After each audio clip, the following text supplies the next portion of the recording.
আসসালামু আলাইকুম আরহামতুল্লাহ। হিন্দু ভাইদের প্রতি রইল আদাব। আশা করি সকলেই ভালো আছেন, দোয়া করি সকলেই ভালো থাকুন। মহান আল্লাহ পাক আপনাদের সকলকেই সর্বসময় হেফাজত করুন। তো আমি আজ আপনাদের দেখাবো মানে আপনার মেশিনে সবচেয়ে ভালো সেলাই কিভাবে পাবেন, কি কি করলে সবচাইতে ভালো সেলাই করতে পারবেন আমি আপনাদের দেখাচ্ছি। এই যে টেনশনের যে সুতা দেখছেন, এই সুতা বা ববিন কেসের সুতা কোনোটাই যেন ঢিল বা টান, একটা ঢিল আর একটা টান, মানে একটা টাইট বেশি একটা টাইট কম এমন হলে কিন্তু হয় নিচে অথবা উপরে সেলাই খারাপ হবে।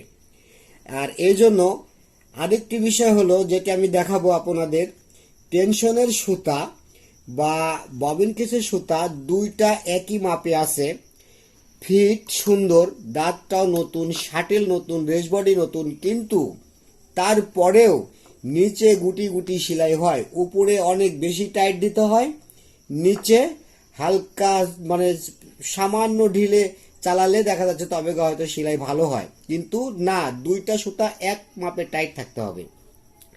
তো কেন হয়, মানে সম্পূর্ণ নতুন শাটেল, রেস বডি, সূচ, ফিট, দাঁত, টেনশন সুতো সব ঠিক, কিন্তু নিচে সেলাই খারাপ হয়। কেন হয় আমি আপনাদের দেখাচ্ছি। দেখুন, এই যে সুতা দেখছেন, আমি সুন্দর করে আমি দেখুন সুতা তুলছি, এই যে সুতা তুললাম, এই যে সুতা সুন্দরভাবে উঠে গেল এবং দেখুন কত সুন্দর স্লিপ করে চলে আসছে। এই সুতাটা অর্থাৎ উপরের সুতাটা যে ববিন কেসের উপর দিয়ে এই যে শাটেলটা ধরে নিয়ে চলে গেল এবং সুন্দর, দেখুন কোথাও কোনো টান লাগছে না। যদি নিচে সুতাটা কোনো জায়গায় টান লাগে, যদি এই শাটেলের সাথে বা ববিন কেসের নাটের সাথে বা ববিন কেসের এই যে যে হুকটা আছে, এই হুকটারও কিন্তু এই যে এইটা, এই যে দেখছেন এই যে নাটের কাছে যে ববিন কেসের যে আলটা, এই যে আলটা, এই আলটাও কিন্তু আপনার এই পাতির এপার দিয়ে অর্থাৎ সুতা কিন্তু এইভাবে কিন্তু ধরে নেয় বা বেঁধে যায়। এই আলটাও যদি উপরে বেশি বাড়িয়ে থাকে তাহলে কিন্তু এইভাবে এই আলের সাথে বেঁধে যাবে। আমারটা কিন্তু বাঁধবে না, কিন্তু আপনারটা বেঁধে যাবে। আর আপনি যদি বেঁধে যায় তাহলে কি করবেন, আমার ববিন কেসের এই লক খোলার একটা ভিডিও আছে, দেখবেন, এই ভিডিওটা আপনারা দেখবেন এবং দেখার পরে লকটি খুলবেন। খোলার পরে এই যে যে আলটা আছে, এই আলটা খুলে নিয়ে হালকা কিছু দিয়ে বাঁকিয়ে দেবেন, আর একটু বাড়ি। এই ববিন কেসের এই যে ববিন কেসের লক কিভাবে খুলতে হয় দেখুন, এই লকটা এখানে চাপ দেবেন, চাপ দিলে এটা খুলে আসবে। এই দেখুন খুলে গেছে। এখন আপনি এইটা খুলবেন, খোলার পরে এইটাকে শুধু একটা হাতুড় দিয়ে সামান্য একটু বাড়ি দিয়ে এই আলটি একটু বাঁকিয়ে দিতে হবে।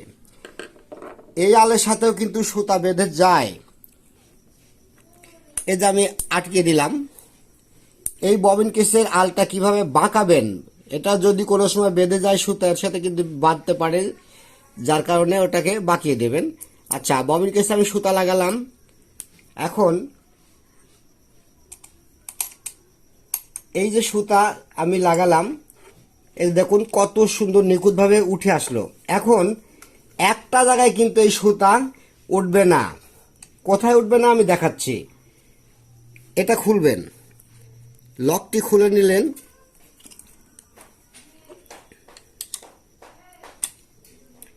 ববিন কেস বের করলেন, রিংটাও খুলবেন। খোলার পরে আবার দেখুন সুতা এই যে উঠে আসছে, এই যে উঠে গেল, এই যে উঠে গেল, এই স্লিপটা কিন্তু শাটেলের এই যে দুইটা মানে আপনার হোকের মতো, এই দুইটার জায়গায় কিন্তু সুতা আটকে যায়। এই যে সুন্দর উঠে গেল, সুতা কোথাও বাঁধবে না। সুতাও সেলাই কত সুন্দর সেলাই হয় আমার মেশিনে, আমি দেখাচ্ছি আপনাদের। তো আমি এখানে দেখাচ্ছি যে এটা যে বিষয়টা আপনাদের বলতে চাচ্ছি সেটি হলো, কোনো সময় রেস বডি বা শাটেল নতুন চেঞ্জ করার পরে এই যে রেস বডির এই যে দুইটা নাট, এই দুইটা নাট লুজ দিয়ে আপনি অবশ্যই এই দিকে বাড়ি দিবেন, এইভাবে বাড়ি দিবেন একটা হাতুড় দিয়ে। যখন রেস বডি লাগাবেন তখন কিন্তু এইভাবে নিচের দিকে বাড়ি দিয়ে এই নাট দুটিকে টাইট দিবেন, তা না হলে সুতা এই শাটলের এখানে আটকে যায়, মানে উঠার সময় বেঁধে যায় এখানে। এই যে পাতি, এই যে কেরিয়ার পাতি এবং ববিন রেস বডির যে যে ফাঁকি থাকে এখানে কিন্তু চাপ লাগে, সুতা একটু আটকে যায়, যার কারণে নিচের দিকে সুতাটা খারাপ হয়, গুটি গুটি সেলাই হয়। ওপরে অনেক টাইট দেওয়ার পরেও নিচের দিকে নিচের সেলাই গুটি গুটি হয়। এইখানে সুন্দরভাবে কিন্তু ছেড়ে দিতে হবে, মানে এই শাটেলটি কিন্তু এই পাতির ক্যারিয়ার পাতির সাথে কিন্তু আটকে থাকতে পারে, যার কারণে রেস বডি লাগানোর সময় অবশ্যই রেস বডিকে উপর দিকে চাপ দিয়ে নাট লাগাবেন। তা না হলে কি করবেন, যদি নতুন শাটেল বা নতুন রেস বডি লাগানোর পরে এইভাবে যদি নাও হয়, তাহলে এই আলটি সামান্য একটু বাঁকিয়ে দেবেন, সামান্য একটু, অর্থাৎ এখানে সুতাটাকে ইজি উঠতে হবে। এই যে এই যে সুন্দর ইজি উঠতে হবে, এই যে কত সুন্দর চলে গেল। এইভাবে সুতা উঠবে, তাহলে সুতার নিচে গুটি সেলাই হবে না। দুইটা সুতা ববিন কেসের এবং টেনশনের দুইটা সুতা এক মাপে থাকলে সবচেয়ে ভালো সুন্দর সেলাই হবে, কোথাও কোনো গুটি পড়বে না। আমার মেশিনে দেখুন কত সুন্দর সেলাই হয়, এই কারণে কত সুন্দর সেলাই হয়। যদি এইভাবে যদি কোনো সময় ওঠার সময় যদি আটকে যায়, তাহলে এটা প্রথমত নাট দুইটাকে লুজ দিয়ে ববিন কেসটি রেস বডিটি অর্থাৎ শাটল গাইডটি আপনি একটু বাড়ি দিয়ে উপরে তুলে দিতে হবে এক কথায়, তাহলে এখানে আটকে যাওয়ার সম্ভাবনা নাই। আর পাতি ক্যারিয়ার পাতি কিন্তু উপর দিক চেতে থাকলে, মানে উঠে থাকলে কিন্তু আটকে যাবে, বা ব্রেস বডি নেমে গেলে আটকে যাবে।